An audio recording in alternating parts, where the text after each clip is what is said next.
Oh, bahkan tidak dalam naskah-naskah paling baik dari Vulgata. Vulgata tuh Bible dalam bahasa Latin di abad ke-4. Bagian Terus, ini kiranya aslinya sebuah catatan di pinggir halaman salah satu naskah terjemahan Latin yang kemudian disisipkan ke dalam naskah-naskah oleh penyalin dan akhirnya bahkan disisipkan ke dalam beberapa naskah Yunani. Karenanya bagian ini pasti tidak asli. tidak sih Bapak. Memang saya nggak iri dengan bacaan Qurannya Mbak Oki. Ya saling iri lah kita. Nah, gitu kan. Tetapi kita melihat kalau dari fakta, dari sejarah, agama apa yang menghilangkan perbudakan paling akhir? Paling akhir. Paling akhir. Paling akhir. Nah, kalau Islam justru agama yang pertama kali menghilangkan perbudakan. Iya betul. Ya, Betul kan? Benar. Sebelumnya banyak perbudakan, Islam ya.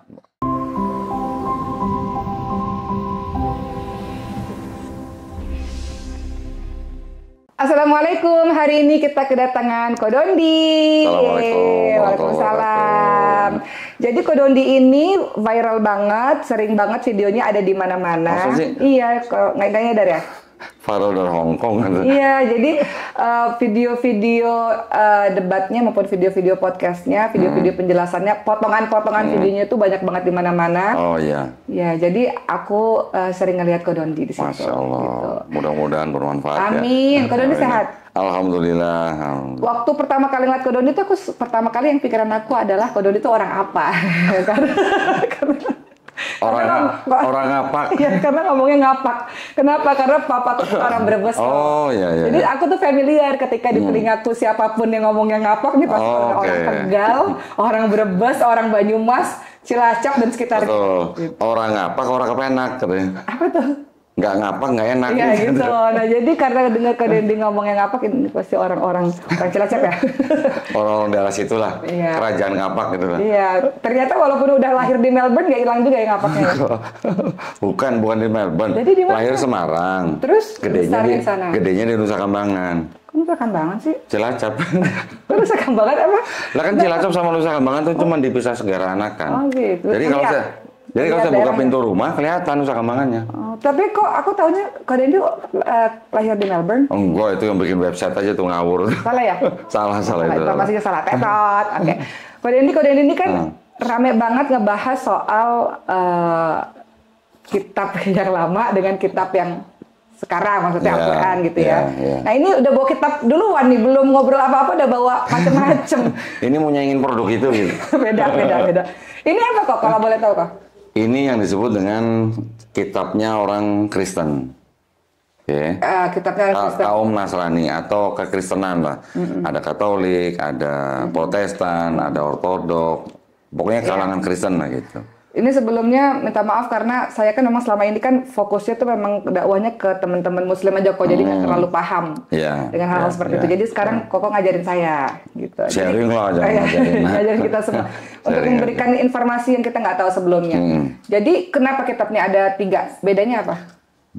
Yang ditaruh sini 3, yang sisanya soalnya banyak loh. Oh, ada yang lagi. Masih banyak. Itu kitabnya sama apa beda apa gimana? Isinya apa beda? Isinya kurang lebih sama, tetapi tahunnya beda. Tahunnya beda-beda. Dan kalau di Quran, nah saya pakai apa namanya? Istilahnya kita bicara Quran dulu nih ya. Iya. Di Quran kita semuanya tahu ada 114 surat. Betul. Di Indonesia 114 surat. Iya. Di Maroko? Iya sama. Seluruh dunia. Di Mesir? Sama. Seluruh dunia? Sama. Bunyinya juga sama. Oke. Variasi bacaan mungkin ada lah ya. Iya, itu karena pelafalan. Qiraah Sabah lah ya.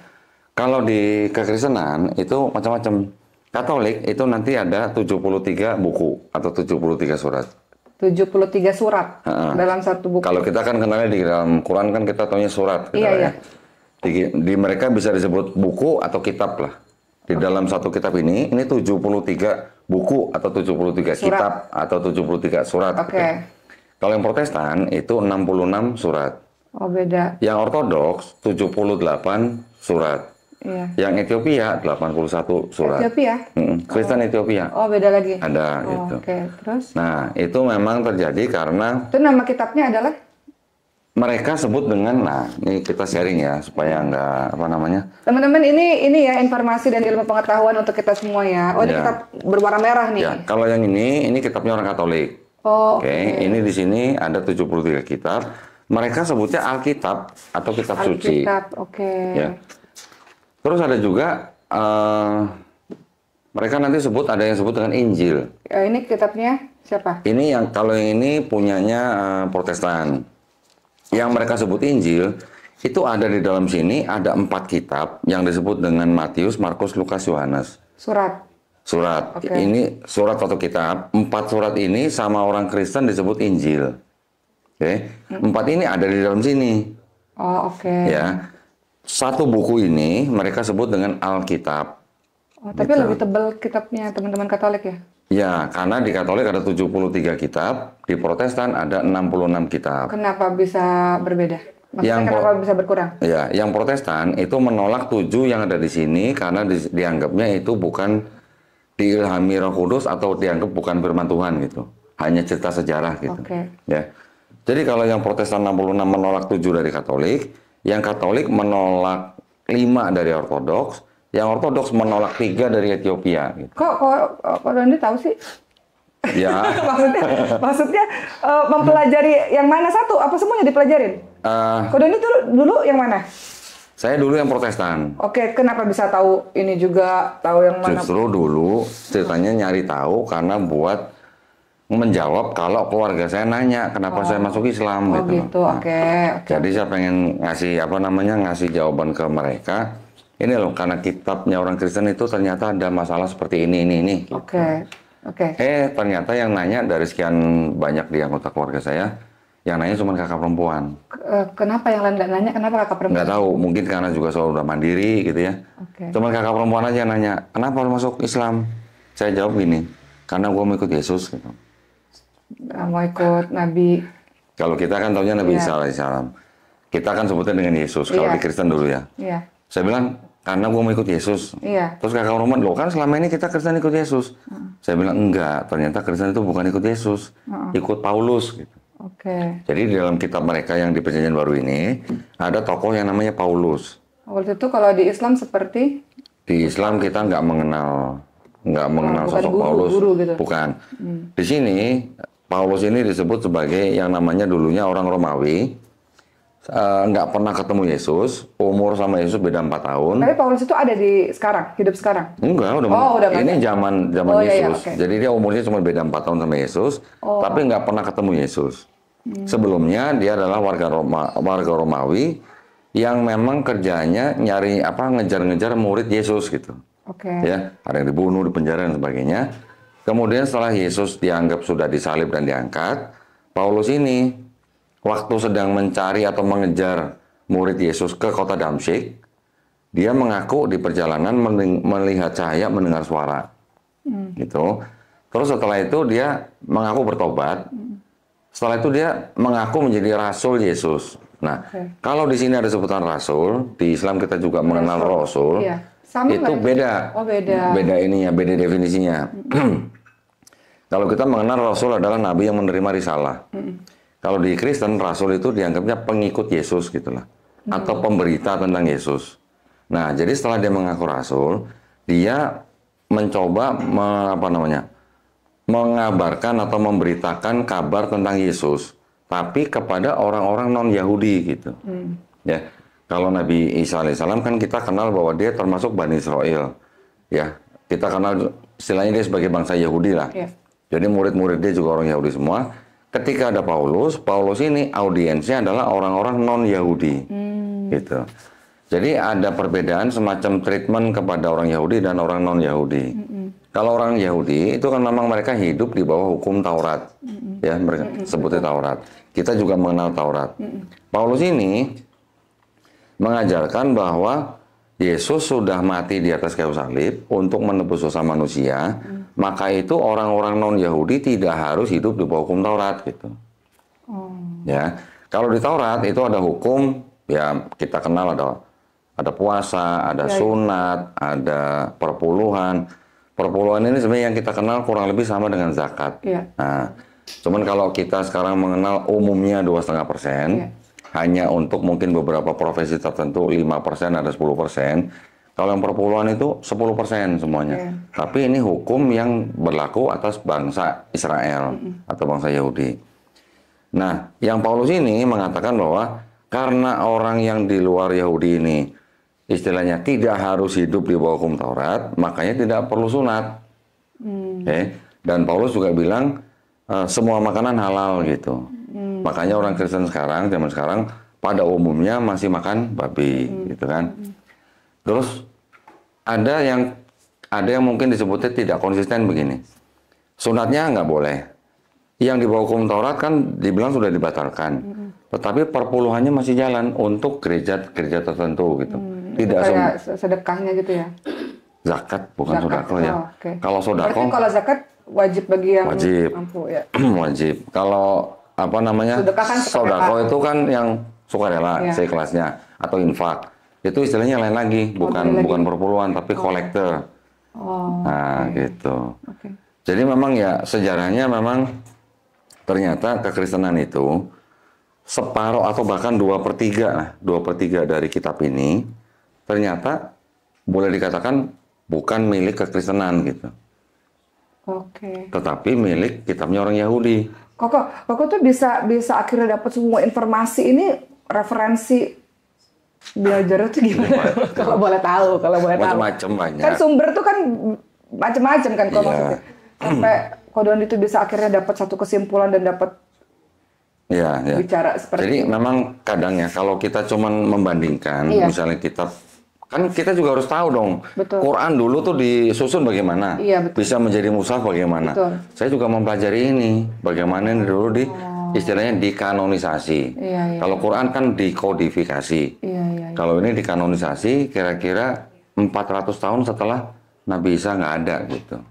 Nah ini kitab yang baru apa gimana? Maksudnya kitab yang Kodon dibeli sekarang atau kitab berapa puluh tahun yang lalu apa? Macam-macam. Jadi yang saya pegang itu ada yang terbitan baru kayak gini 2011, ini 2009. Nanti ada lagi yang versi yang tahun-tahun 74, bahkan ada yang tahun itu Kodon dibaca semuanya tuh untuk gua ngapain baca semua. Maksudnya sampai tahu kan kalau kita lihat di video-videonya kan ada di ayat ini itu kan. Ya karena saya tahu ada permasalahan di mana saya tahu, makanya saya mencari barang buktinya gitu. Iya kan kalau kita bicara harus ada ini ya, harus ada buktinya apa, referensinya apa. Sekarang gini, kalau misalnya gini, saya misalnya berani bilang bahwa di dalam kitab ini ada ayat yang tidak asli gitu. Ya, atau saya ngomong misalnya depan kamera bahwa di dalam kitabnya saudara kita yang Kristen ada ayat yang tidak otentik atau tidak asli. Saya kan nggak boleh cuma asal ngomong. Harus ada dokumennya begini. Betul. Ini yang saya pakai untuk membuktikan perkataan saya.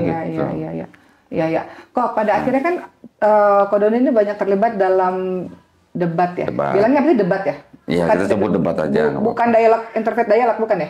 Dialog boleh, tapi kalau saya memang lebih senang dengan debat aja. Nah itu debat itu banyak ya, maksudnya di Indonesia ini rutin ya diadakan debat-debat antar agama itu. Memang itu sudah jadi satu hal yang rutin dilaksanakan. Sebenarnya sudah lama diadakan di Indonesia. Memang kalau saya lihat memang belakangan ini tidak banyak yang debat secara tatap muka. Betul. Sekarang kebanyakan orang debat online. Iya. Bisa di TikTok atau di YouTube. Wah itu jadi susah ya kalau debat kan enakan untuk tatap muka. Betul. Ya. Sebenarnya kalau Kodon boleh kasih tahu ke kita, debat itu tujuannya apa sih kok? Gini. Karena kan kalau kayak interfaith dialog kan ya beda ya. Kalau saya lihat video debat sama dialog antara agama kan kita di luar negeri kan banyak tuh dialog antara agama saling mengenal satu sama lain untuk tidak saling berprasangka gitu. Betul. Nah debat ini bedanya apa nih dengan interfaith dialog yang biasa kita lakukan? Kalau saya kan bergabung di sebuah yayasan, Yayasan Pembina Mu'alaf At-Tauhid. Yayasan kami ini memang selain daripada membina para mu'alaf, kami juga menempuh jalur pemikiran. Kami melakukan jalur pemikiran ini dengan menggunakan atau mempelajari ini ilmu yang disebut dengan ilmu kristologi. Ilmu kristologi ini atau dakwah kristologi ini kami menganggap atau kami memahami sebenarnya sama dengan dakwah yang dilakukan Rasulullah dan sahabat-sahabatnya, ya kan? Karena ketika Rasulullah masih hidup, beliau juga berinteraksi dengan orang Yahudi dan Nasrani. Berbicara tentang konsep ketuhanan, berbicara tentang konsep keselamatan, betul kan? Jadi kami juga menganggap bahwa dakwah kristologi ini adalah dakwah tauhid. Artinya dakwah yang mengajak orang untuk bertauhid. Jadi kalau kami melakukan debat dengan teman-teman kita yang dari kekristenan, terutama yang dari kalangan pendeta, itu tujuannya tidak lain tidak bukan ya hanya untuk saling menyampaikan, saling mengenal, ya, juga untuk edukasi buat penonton, gitu. Betul, karena kan kalau di Islam kan tidak ada pemaksaan ya, Pak. Betul. Ya? Mau peluk agama. Kami tidak pernah punya niatan untuk memualafkan siapa-siapa. Betul, menyampaikan. Ini hanya debat yang ilmiah, yang tidak hanya asumsi, tapi ada dokumennya, gitu. Betul. Makanya saya tidak menempuh debat online, karena saya ingin kita bisa saling mengenal lebih dekat, dengan membuka kitab-kitab gitu yang ada gitu. Dalam debat itu ada nggak sih kok pertanyaan yang pada saat itu Ko Doni merasa kesulitan untuk menjawab gitu? Pernah nggak sih ada satu kejadian? Alhamdulillah sih enggak ya, karena kan kita sudah siap dengan dokumen-dokumen gitu loh. Makanya saya tidak mau berdebat hanya bicara gitu, tapi harus ada buktinya. Benar. Gitu ya. Benar. Nah, ini sekarang kan kita juga tahu bahwa di dalam Quran kita kan dilarang berdebat dengan ahli kitab. Kecuali, nah ada kecualinya. Kalau kecuali kan berarti boleh. Kecuali dengan cara yang paling baik. Nah, kami menganggap debat yang ilmiah ini adalah debat yang paling baik. Jadi tidak menghina, tidak menghujat, tidak apalagi menyerang perseorangan, tidak menyerang pribadi orang, apalagi Allah Subhanahu Wa Taala juga memerintahkan kita untuk tidak menghina sesembahan orang lain. Betul kan? Betul. Dalam perang aja nggak boleh kita merusak tempat ibadah orang lain. Makanya kalau kita berdebat dengan tatap muka, itu kan bisa dijaga, ya kan, dijaga supaya kita tidak menghina orang, kita tidak menghina sesembahan mereka. Kalau debat online gimana jaganya? Susah. Benar. Gitu kan? Betul. Kok dalam debat itu kan kadang-kadang ada panasnya ya, kadang-kadang apa namanya orang semangat lah bilang. Iya, diralat katanya semangat ya, saking semangatnya gitu. Nah itu gimana supaya Ko Doni lagi kurang enak badan, jadi kita doain sehat ya supaya lancar terus dakwahnya. Jadi ketika debat tuh berapa kali kan ya terlalu bersemangat sehingga gimana caranya supaya kita bisa tetap stabil, tetap tenang dalam menyampaikan, tetap fokus dengan materi yang ingin kita sampaikan gitu. Kadang-kadang kan banyak orang juga kadang-kadang kan mudah terpancing seperti apa gitu kok. Kalau saya selama agama saya tidak dihina, selama Nabi saya tidak dihina, ya saya tidak akan emosi. Oke. Karena kita sudah bacakan aturannya nih kalau debat nih.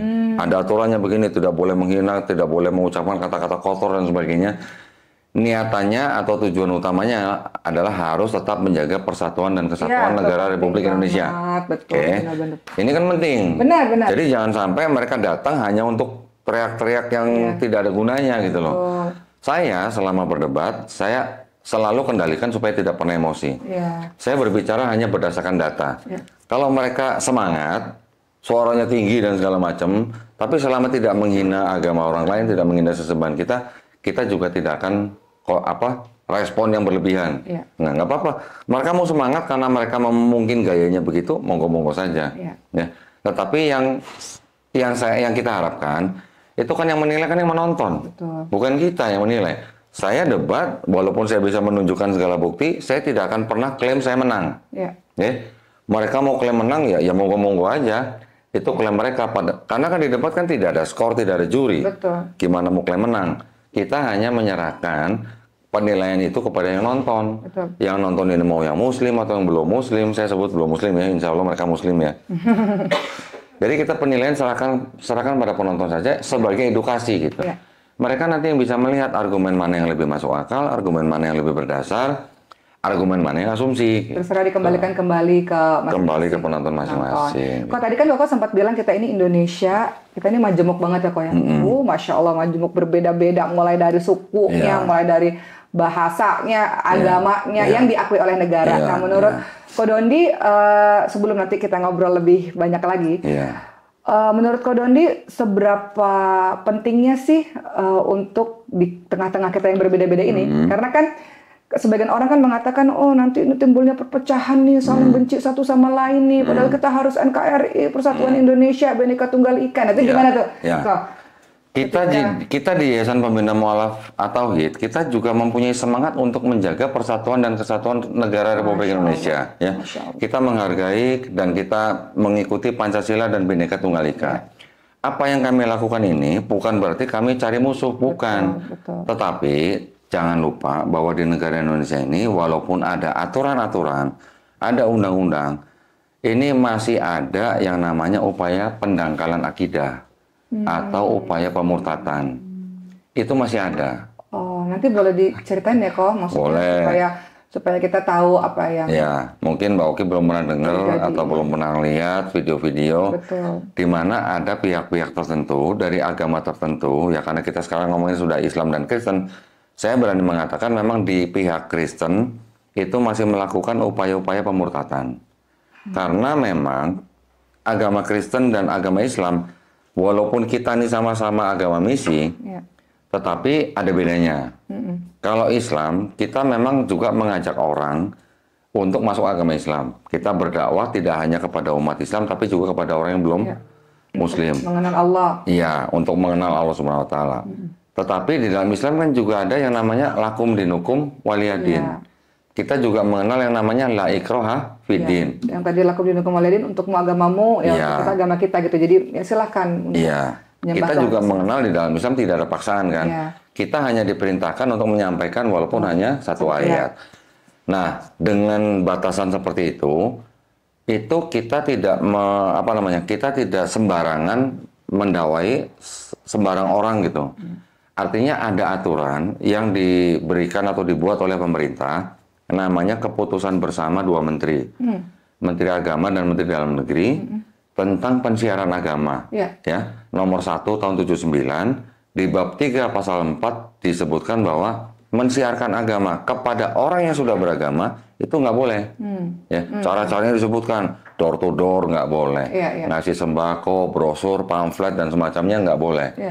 Jadi yang kita upayakan adalah kita mendawai orang-orang yang belum beragama. Kalau yang sudah beragama kita nggak akan ketok-ketok pintu kan? Mbak Oki kan nggak mungkin ketok-ketok pintu tetangga yang belum Muslim, ayo masuk Islam, nggak begitu kan? Enggak. Tapi kalau mereka, mohon maaf, masih ada upaya seperti itu.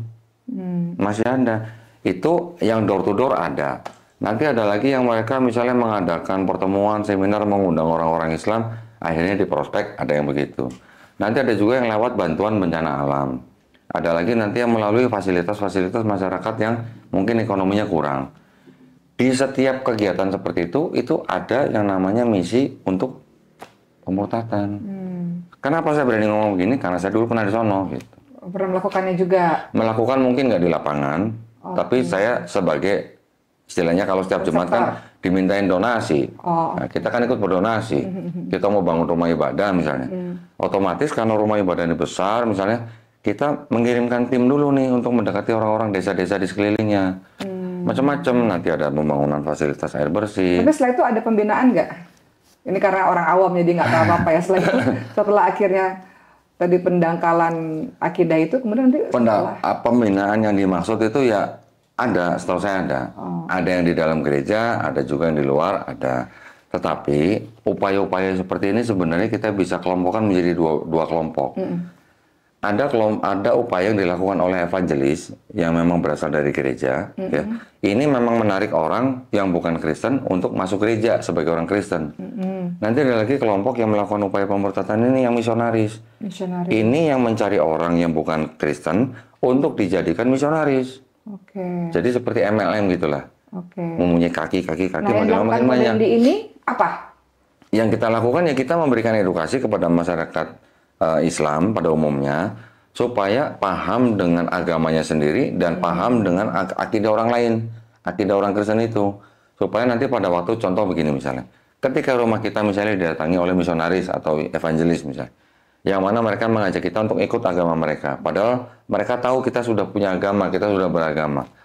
Terus setiap orang kan penerimanya beda-beda ya. Ada yang diterima dengan baik, disuguhin makanan, minuman, diajak ngobrol, mau. Itu banyak yang begitu. Tapi mungkin ada juga orang yang nggak terima, dia marah-marah, dia ambil pentungan, mau ngusir orang. Tapi ketika mungkin ada wartawan yang foto, kita pegang pentungan, yang dianggap salah yang pegang pentungan atau yang pegang Bible? Yang pegang pentungan. Nah, itu dia. Jadi kita melawan upaya pemurtatan itu bukan dengan kekerasan, tapi dengan ilmu. Belajar, nah, ini yang kita coba edukasi kepada masyarakat umat Islam. Betul. Artinya di dalam ilmu ini, kita tahu isi kitab mereka, kita tahu akidah mereka, sehingga ketika mereka datang kita tinggal kembalikan saja dengan kitab mereka gitu. Kok kan sekarang katanya lagi memang di mualaf center tauhid itu kan. Kenapa sih akhirnya banyak sih mualaf-mualaf, tapi kenapa Kodoni itu memilih pada akhirnya enggak nih, aku mendedikasikan hidupku ini untuk di mualaf center ini dan terus belajar, terus membuat video-video edukasi. Sebenarnya apa sih yang membuat Kodoni itu sangat bersemangat melakukan hal seperti ini? Memilih jalan ini? Ya, kenapa? Awalnya sebenarnya kan saya dulu kan masuk Islam setelah saya mempelajari ulang kitab saya waktu itu. Ketika saya waktu itu menemukan di dalam kitab saya ada permasalahan, saya belajar untuk istilahnya punya jawaban lah kalau saya ditanya sama keluarga besar saya. Itu awalnya niat. Keterusan gitu ceritanya. Okay. Setelah saya masuk Islam, saya kan juga pengen berdakwah. Karena di Islam kan kita juga wajib berdakwah gitu ya, mendakwakan Islam. Akhirnya saya mikir-mikir gimana caranya. Saya lulusan pesantren bukan gitu kan. Ya akhirnya waktu itu istri yang menyarankan saya untuk menerjemahkan video-video debat yang ada di Inggris. Belajarlah dari situ. Ya, dari situ makin banyak lagi referensinya, makin banyak literasinya. Terus setelah saya bergabung dengan Yayasan Pembina Mualaf itulah saya mulai serius untuk membagikan ilmu kristologi ini kepada umat Islam. Gitu. Tujuannya tidak lain supaya umat Islam terbentengi akidahnya. Gitu. Ada kejadian apa di Pembina Mualaf Center Tauhid ini yang Kodoni nggak bisa lupa gitu dalam proses membersamai teman-teman mualaf? Ada satu kejadian nggak yang bisa kita dengar dari Kodoni sharing apa gitu, cerita-cerita ketika pada akhirnya mereka mungkin lemah atau mungkin ragu atau mungkin apa sih yang dilema-dilema dialami oleh para mualaf-mualaf ini? Apa sih kesedihan yang kita kan nggak tahu ya, maksudnya kami ini kan kita kan dakwah kita bagi-bagi ya kok ya, kayak saya misalnya fokus di teman-teman muslim aja gitu. Kodoni kan yang memang berinteraksi banyak dengan teman-teman yang sebelumnya itu kan banyak tantangan, banyak air mata mungkin, banyak kesedihan atau apa sih kok tantangannya? Banyak kan ketawanya sih kalau kita. Soalnya kita pernah ada di pesantren kita ini teman-teman mualaf yang emang nggak punya rumah lagi gitu. Gitu. Jadi apa yang Kodoni bisa bagi kepada kita semua pengalaman selama di pembina mualaf ini? Nah gini, kan ketika kita sudah beberapa lama mencoba mensosialisasikan ilmu kristologi ini, otomatis kan pasti ada respon dari teman-teman Islam. Juga ada respon dari teman-teman yang dari Kristen. Ya kita selalu mencoba memberi pemahaman bahwa apa yang kita lakukan ini semata-mata hanya untuk dakwah. Dakwah untuk melindungi akidah umat Islam, juga dakwah kepada orang-orang yang mau berpikir gitu. Jadi kita hanya mengajak orang berpikir. Saya tidak berusaha untuk mempengaruhi siapapun yang dari kalangan Kristen untuk masuk Islam, tidak ada. Tetapi dari dakwah-dakwah atau dari kajian-kajian yang kita lakukan, memang ya pasti ada dampaknya.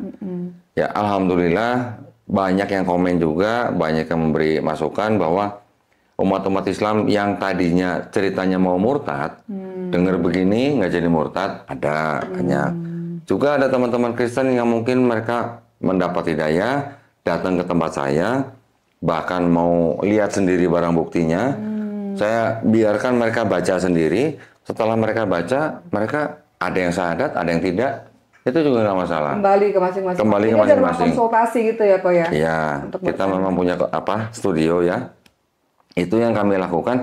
Yang mau datang konsultasi silakan. Yang mau nanya apapun silakan. Silakan. Bahkan ada yang datang dari luar kota sengaja datang, kok saya boleh nggak foto kitab-kitab Kodoni gitu. Boleh silakan. Kamu dari foto-foto. Habis foto, dia bikin karya tulis 35 halaman. Wow. Setelah dia bikin karya tulis, buat siapa? Ternyata buat orang tuanya sendiri. Wow. Oke, selama 2 bulan ternyata mereka berdiskusi internal dalam keluarga. Setelah 2 bulan akhirnya perempuan itu datang lagi ke studio bersyahadat. Ya kita nggak pernah maksa, mereka datang sendiri gitu. Nanti ada lagi perempuan datang, saya kasih lihat sendiri, dia baca sendiri.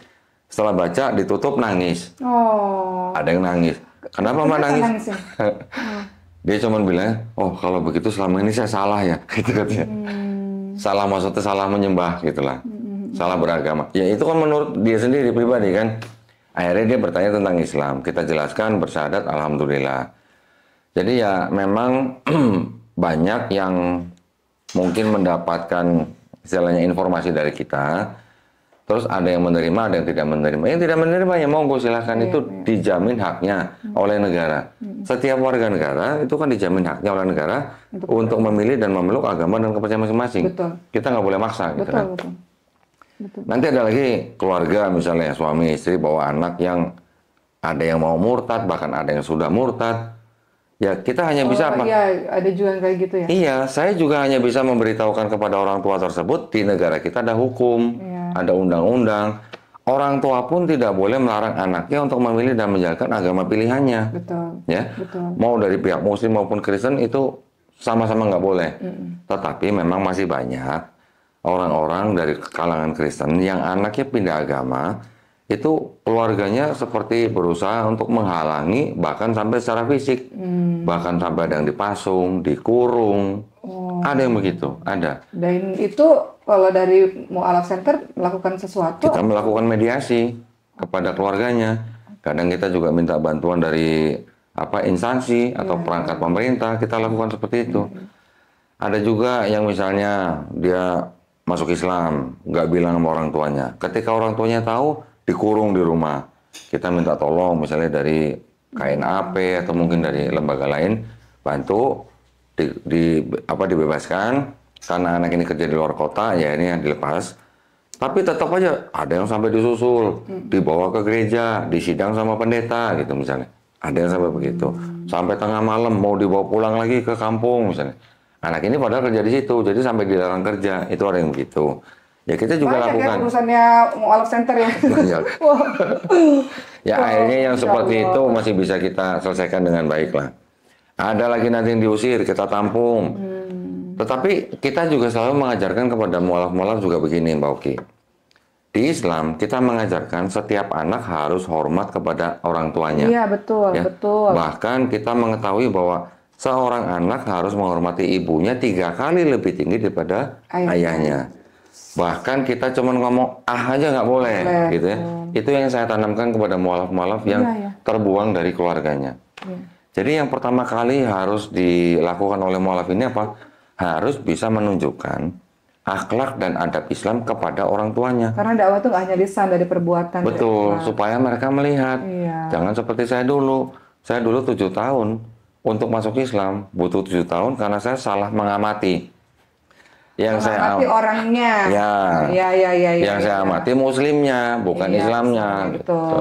Ya karena kita bicara mayoritas Islam. Jadi kalau yang buruk-buruk orang Islam ya karena mayoritasnya orang Islam di Indonesia gitu. Ya, jadi ketika saya berusaha mengajari mereka untuk berbuat baik kepada orang tuanya, alhamdulillah ada yang berhasil. Ada yang sampai sekarang belum berhasil juga ada. Ya, misalnya contoh setelah ada salah satu mualaf saya sudah dibuang beberapa bulan ikut saya. Begitu ibunya menghubungi dia, ya lewat pesan, saya langsung suruh mualaf ini pulang. Kamu segera pulang, temuin ibu kamu, cium tangan ibu kamu kalau perlu, saya bilang gitu. Akhirnya ya kembali, ada yang sampai kembali baik, tapi juga ada yang sampai sekarang nggak kembali juga ada. Jadi macam-macam memang persoalannya beda-beda, tinggal bagaimana kita bisa membantunya di mana gitu. Bahkan sampai ada yang dituntut ke polisi juga ada. Kita sediain pengacara gratis. Sampai hal-hal seperti itu kita harus lakukan gitu, Mbak. Yang masuk Islam cowok sudah sunat belum? Belum. Tunggu di rumah kita sunat, kita kirim juru sunat ke rumah gratis. Terus yang laki perempuan untuk belajar Islamnya kita juga kirim guru privat ke rumah gratis, belajar fikih private. Tapi kita yang bayar. Kalau misalnya kakak mau, kami ini pesantren ada unit pelayanan masyarakat untuk ngaji kemanapun, gratis. Jadi kita udah ngajar di penjara, sekarang ngajar di bawah jembatan, ngajar di mana-mana. Jadi kalau mualaf center butuh, boleh. Habis ini kita bicarain ya. Jadi kita juga sudah bekerja sama dengan lembaga kursus privat, yang mana mereka tahu posisi gurunya ada di mana. Jadi ketika ada mualaf kita yang membutuhkan guru privat, kita tahu guru yang terdekat dengan rumah dia mana. Kita tinggal atur guru yang dekat gitu supaya mudahlah ke rumah mualafnya. Belajar di rumah, belajar fikih, belajar akidah, belajar iqra, semuanya gratis. Kita yang tanggung. Gitu. Tadi kan kita kan udah ngobrolin banyak hal ya tentang umat, tentang yang lain-lain. Sekarang saya mau ke Kodondi aja nih. Apa tuh? Obrolannya. Setelah Kodondi masuk Islam, kan Kodondi akhirnya jadi belajar Islam tuh ternyata luar biasa ya, dibahasnya banyak ya. Maksudnya ya Quran kita bahas secara global, tapi kan ada hadis yang bahas secara detail, segala hal ada di situ. Yang kalau kita belajar sungguh-sungguh pasti akan terjadi perubahan akhlak ya. Bahwa Islam mengajarkan banyak hal ya. Maksudnya saya sering dengar juga kalau Doni bilang kita bunuh semut aja, saya bunuh semutnya mikir berapa kali gitu ya. Sama kayak kita nggak boleh ngerusak tanaman dan sebagainya gitu. Iya. Nah dari Ko Doni sendiri, dari semua ajaran Islam yang begitu komprehensif, apa sih yang beberapa dari ajaran Islam yang menurut Ko Doni berubah banget dari Ko Doni yang sebelumnya dan sekarang? Dari sisi yang mana nih? Yang paling mempengaruhi saya tentang Islam adalah bahwa di Islam itu tidak ada yang namanya rasis. Iya. Ya, tidak ada diskriminasi. Saya nggak mengatakan agama lama saya agama rasis, bukan. Tetapi kita melihat kalau dari fakta, dari sejarah, agama apa yang menghilangkan perbudakan paling akhir? Paling akhir. Nah, kalau Islam justru agama yang pertama kali menghilangkan perbudakan. Iya betul. Betul kan? Benar. Sebelumnya banyak perbudakan, Islam Quran ketika diturunkan perbudakan sudah ada. Betul. Perbudakan sudah menjadi sendi ekonomi masyarakat pada saat itu. Di Arab ya. Jadi ketika kalau langsung dihilangkan kan pasti otomatis merusak sendi ekonomi kan pasti kan. Betul. Tetapi dengan hukum Islam perbudakan itu akhirnya bisa hilang dengan sendirinya. Iya. Oke. Contoh misalnya orang melakukan pelanggaran apa misalnya dalam ajaran Islam. Salah satu punishment-nya adalah dengan membebaskan budak atau memerdekakan budak. Bahkan budak juga boleh dinikahi. Kenapa boleh dinikahi? Karena ketika dinikahi, anak budak itu sudah bukan budak lagi. Betul kan? Betul. Dengan cara-cara seperti itu yang dilakukan dalam Islam, akhirnya budak hilang dengan sendirinya. Kita masih bisa melihat dari fakta sejarah bahwa agama yang disebut agama Kristen ini masih mempraktekkan perbudakan bahkan di abad 18-19. Saya punya Bible, namanya The Negro Bible. The Negro Bible.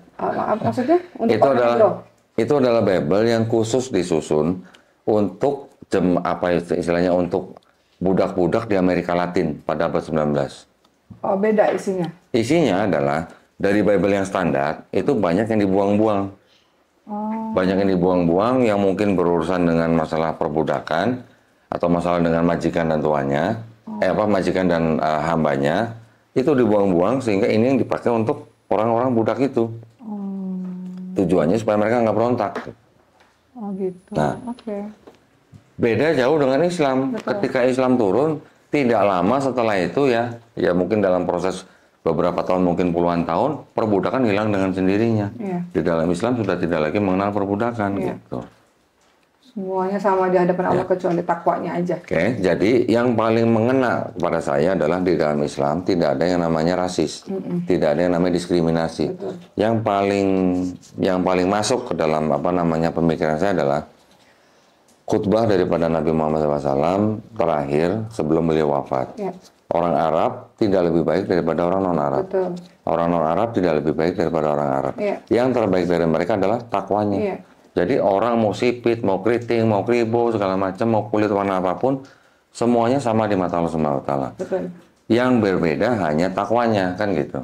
Nah itu berarti agama yang memang berdasarkan daripada iman si penganut gitu loh. Ya. Iman penganut ini, saya mau bertakwa, saya akan mempunyai nilai lebih di mata Allah Subhanahu wa Ta'ala. Kalau orang dengan ras tertentu yang bisa merendahkan orang lain atau membuat kelas-kelas tertentu untuk orang-orang sesama manusia, buat saya sudah bukan ajaran agama, bukan ajaran yang menciptakan manusia. Wow. Itu yang paling penting buat saya gitu ya. Oke. Tiap orang ini ya ada yang walaupun di dalam agama ini mereka sering membuat label bahwa ini adalah ajaran kasih. Iya. Oke. Pernah dengar. Ya. Bukan pernah sering. Ada bahkan istilahnya kalimat-kalimat yang mungkin kita pernah dengar. Kalau ditampar pipi kanan, kasih pipi kiri. Tapi dari setiap orang Kristen yang sering saya ketemuin di studio saya, ketika saya tanya, kamu menjalankan nggak kalau ditampar pipi kanan, kasih pipi kiri? Oh enggak. Kenapa? Tonjok lah kali gitu kan. Apa mungkin itu oknum kali? Maksudnya perseorangan aja, ajarannya begitu. Nah gini, sebenarnya kalau ajaran pendetanya, yang disebut dengan tampar pipi kanan, kasih pipi kiri, itu artinya tidak boleh membalas kejahatan dengan kejahatan. Oke, itu baik ya. Bedanya dengan Islam, kalau kita boleh membalas yang setimpal, tetapi memaafkan lebih baik. Tetapi kalau kita dizolimi, apakah kita mau diem saja? Oke, dalam konteks keluarga mungkin masih bisa dijalankan. Dalam konteks bermasyarakat sudah mulai susah, ya. Apalagi dalam konteks berbangsa dan bernegara, nggak bisa dijalanin. Apakah ketika sebuah bangsa kalau didatangin penjajah Terus penjajah ini kasih buku, tulisannya kasihlah musuhmu misalnya. Terus bangsa ini nggak boleh ngelawan. Mbak Oki paham maksud saya ya? Iya. Ini kan juga dibawa oleh bangsa kolonial dulu, zaman dulu, ya kan? Portugis dan Belanda. Ketika mereka datang menjajah bangsa yang belum merdeka, mereka memberikan buku ini, isinya kasihilah musuhmu, gitu. Lah musuhnya bangsa itu siapa? Kalau bukan penjajah. Jadi kan seolah-olah ini kayak seperti alat untuk supaya orang yang dijajah itu tidak melawan, gitu loh. Sama seperti kasusnya yang tadi, yang Negro Bible itu, gitu. Itu masih ada tuh Negro Bible sampai hari ini? Tapi kalau sekarang sudah tidak dipergunakan, lagi, kan karena memang perbudakan sekarang sudah ada Bible lagi tuh kok. Boleh, ini hanya beberapa contoh. Itu kitab lagi? Iya. Beda atau sama? Dengan yang ini maksudnya? Beda versi dan juga beda kepemilikan gitu. Nanti saya bisa jelasin satu-satu lah. Oke. Ya. Banyak bukunya ya, Ko Dondi ya, Masya Allah. Itu kok, bedanya kok. Gini, ini yang mau saya perlihatkan di sini adalah, tadi kan saya bilang bahwa 2/3 kitab ini kan sebenarnya bukan punya Kristen. Karena berasal dari mana? Berasal dari kitabnya orang Yahudi. Oh, ini kitab apa? Ini yang disebut dengan kitab Tanakh. Apa itu? Tanakh itu singkatan dari Torah, Nevi'im, Ketuvim. Bahasanya bahasa apa? Bahasa Ibrani. Bahasa Ibrani. Ini disusun kira-kira abad ke-5 sebelum Masehi. Nemu aja kitabnya? Dari mana? Berburu. Oh, luar biasa. Ya, jadi Kok Doni ngerti nggak baca itu? Saya sempat belajar bahasa Ibrani, tetapi saya berpikir gini, oke, belajar bahasa Ibrani, bisa bahasa Ibrani, itu bagus. Sahabat Nabi juga ada yang disuruh belajar bahasa Ibrani, kan? Tetapi buat saya, kalau kita fokus ke bahasa Ibraninya, nanti materi kita tidak bisa banyak ya. Karena alhamdulillah saya sudah diberikan kursus bahasa Inggris dari kecil, saya paham bahasa Inggris. Jadi saya lebih banyak mencari materi yang dalam bahasa Inggris gitu. Tapi ya saya cuma tahu sedikit-sedikit aja. Kitab ini ditulis dalam bahasa Ibrani, ini miliknya orang Yahudi, disusun kira-kira abad ke-5 sebelum Masehi. Sampai sekarang masih dipakai. Ini yang diterjemahkan menjadi bahasa Yunani. Yang ini. Kitab ini namanya Septuaginta.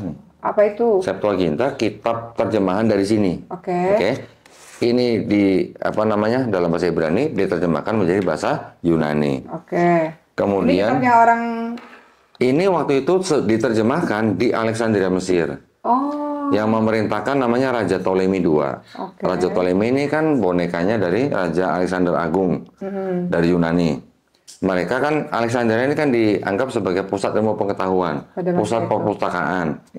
Kira-kira di awal abad ke-3 sebelum Masehi kan sudah dibangun perpustakaan-perpustakaan. Raja Ptolemy II ingin punya kitabnya orang Yahudi, tapi yang dalam bahasa Yunani. Ini diterjemahkan menjadi ini. Nah ini beredar terus sampai akhirnya di akhir abad ke-4 Masehi ya. Jadi udah berapa tahun tuh? Udah hampir 1000 tahun ya. Baru menjadi separohnya kitab orang Kristen. Orang Kristen punya kitab sendiri yang ditulis kira-kira di awal pertengahan abad pertama sampai abad kedua. Ini itu diambilnya dari sini? Bukan, ini ditulis sendiri. Yang nulis ini kalangan Kristen. Ini disebut Perjanjian Baru. Perjanjian Baru, ya. Di akhir abad keempat, yang ini yang bahasa Yunani disebut sebagai Perjanjian Lama. Oh, baru tahu. Sering dengar sih Perjanjian Baru, Perjanjian Lama. Yang ini disebut Perjanjian Lama ditempel dengan Perjanjian Baru. Inilah menjadi kitabnya orang Kristen. Oh gitu. Nah, yang ini Perjanjian Lama, ini Perjanjian Baru. Masalahnya apa kalau ini jadi Perjanjian Lama dan ini Perjanjian Baru? Bedanya apa dengan ini? Gitu. Di dalam sini itu konsep ketuhanannya bisa dikatakan monoteis, tauhid. Oke. Terus di sini juga mereka punya yang namanya konsep keselamatan yang mirip dengan Islam, bertobat baru selamat. Gitu. Kemudian di sini juga ada konsep yang disebut dengan konsep Mesias. Mesias itu kita mengenalnya dengan Isa Al-Masih. Al-Masih dalam bahasa Ibrani-nya adalah Mesias. Tetapi konsepnya bedanya gini. Kalau Mesias yang di sini itu selain bisa imam, bisa raja, bisa nabi. Jadi mereka mengetahui bahwa nanti akan ada raja untuk bangsa Israel di suatu masa yang disebut masa itu adalah masa utopia. Masa yang tidak ada perang, masa sudah semua, bahkan manusia bisa berteman dengan singa gitu. Itu ada seperti masa yang disebut dengan seperti itu. Konsep Al-Masih di kita, Isa Al-Masih disebut sebagai Mesias, tapi konteksnya adalah Nabi yang diberikan kekuatan untuk membuat mukjizat dengan cara mengusap, gitu. Itu kalau Al-Masihnya Nabi Isa. Perbedaannya apa ketika dari sini menjadi ini? Oleh orang Kristen, yang ini terjemahannya diresensi. Kalau yang tadinya menerjemahkan ini orang-orang Yahudi di Alexandria, ketika di abad kedua, ketiga, keempat, terjemahannya diresensi oleh bapak-bapak gereja pada saat itu, gitu. Ada bapak gereja Origen, Lucian, Hesesius, yang meresensi penerjemahannya, sehingga apa? Sehingga ini seolah-olah berbicara tentang Yesus di sini, gitu. Kalau kita tanya ke orang Yahudi, di sini ada nggak nubuat buat Yesus? Nihil, nggak ada. Tetapi ketika di sini banyak sekali ayat-ayat, bahkan dikatakan ratusan, yang disebut menubuatkan Yesus di sini. Gitu. Itu yang menjadi masalah. Jadi, menurut Yahudi dan menurut Kristen, ada perbedaan konsep ketuhanan. Walaupun kitabnya Yahudi dipakai menjadi separuhnya Kristen, supaya terlihat Kristen monoteis, tapi sebenarnya konsep Tuhan Kristen itu tidak sama dengan konsep Tuhan di sini. Karena kalau di sini dikatakan Tuhan bukan manusia, Tuhan bukan anak manusia. Sama saja dengan lam yalid wa lam yulad. Di sini juga sama terjemahannya dalam bahasa Yunaninya. Tapi ketika masuk ke sini, Tuhan yang bukan manusia itu, Tuhan yang bukan anak manusia itu bisa jadi manusia Yesus. Kan sudah beda sebenarnya. Jadi kalau di dalam kitab sendiri, konsep Tuhan di sini dengan konsep Tuhan di sini sudah berbeda. Nanti ada lagi konsep keselamatan beda juga. Ini diajarin tuh ke teman-teman yang datang ke mu'alaf. Iya, saya ajarin. Alhamdulillah saya juga diamanahkan menjadi dosen di Sekolah Tinggi Ilmu Dakwah Muhammad Nasir di Bekasi. Oh, Masya Allah. Mahasiswa-mahasiswa itu semua dari luar daerah. Ya, 2 tahun pertama mereka mondok, 2 tahun kedua mereka harus mencari masjid untuk menjadi marbat atau imam di sekitar Bekasi. Mereka dikasih ilmu ini supaya nanti pada waktu mereka pulang ke daerah masing-masing bisa menjaga akidah umat Islam di sana. Wow, banyak ilmu ya. Hari ini saya belajar banyak banget yang saya nggak tahu. Ya mungkin teman-teman juga nggak tahu. Ini jadi satu informasi untuk kita semua. Penting bagi kita untuk tahu banyak hal ya. Kepentingannya apa? Untuk umat Islam sendiri adalah seperti tadi yang dikatakan oleh Kodondi, kepentingannya adalah untuk menjaga akidah kita. Satu hal Mbak Oki, mohon maaf. Satu hal yang ingin saya memberikan pesan ya buat para pemirsanya channel Mbak Oki ini. Kita umat Islam sering membaca, sering mendengar bahwa di dalam Quran ada kitab-kitab yang disebut Taurat, Zabur, Injil. Betul kan? Iya. Pertanyaan saya, apakah Taurat, Zabur, Injil itu adalah Bible-nya orang Yahudi ini dan Bible-nya orang Kristen ini? Nah, itu pertanyaan kita. Iya. Menurut Mbak Oki gimana?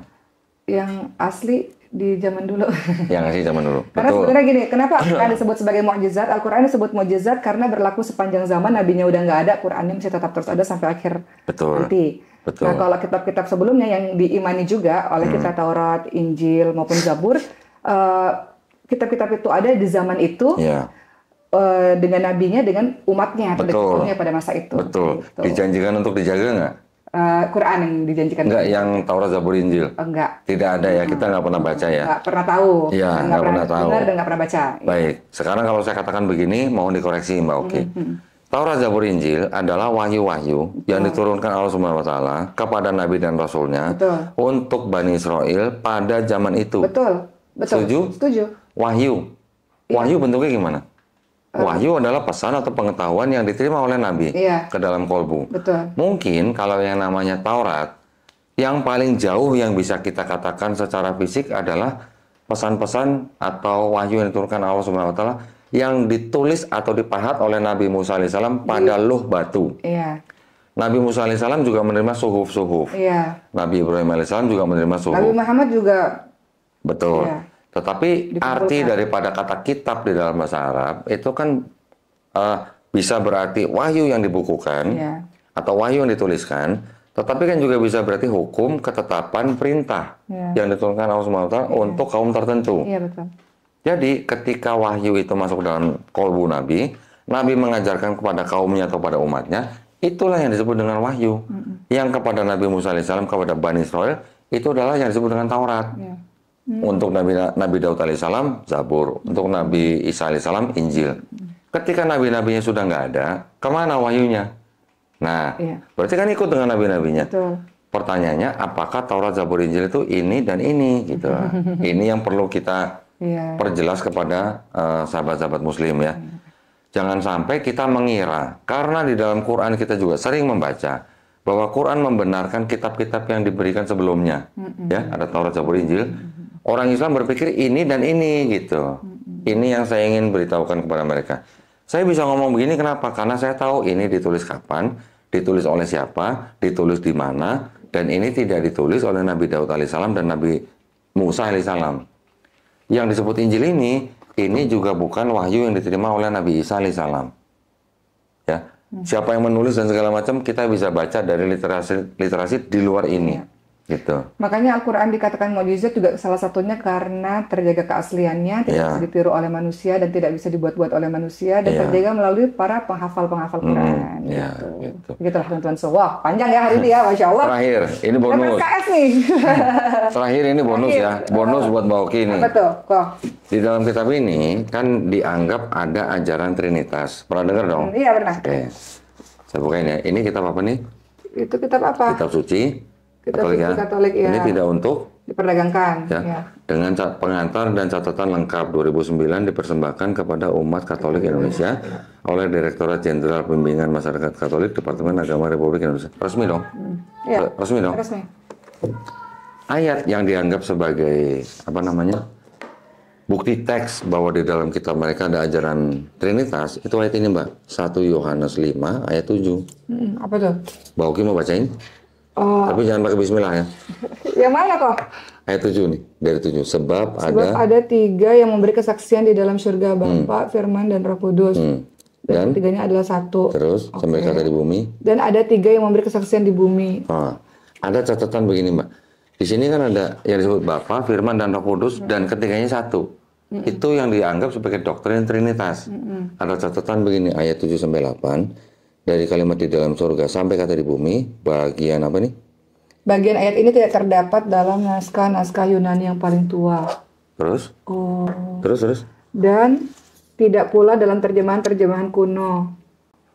Bahkan tidak dalam naskah-naskah paling baik dari Vulgata. Vulgata tuh Bible dalam bahasa Latin di abad ke-4. Terus? Bagian ini kiranya aslinya sebuah catatan di pinggir halaman salah satu naskah terjemahan Latin yang kemudian disisipkan ke dalam naskah-naskah oleh penyalin dan akhirnya bahkan disisipkan ke dalam beberapa naskah Yunani. Karenanya bagian ini pasti tidak asli.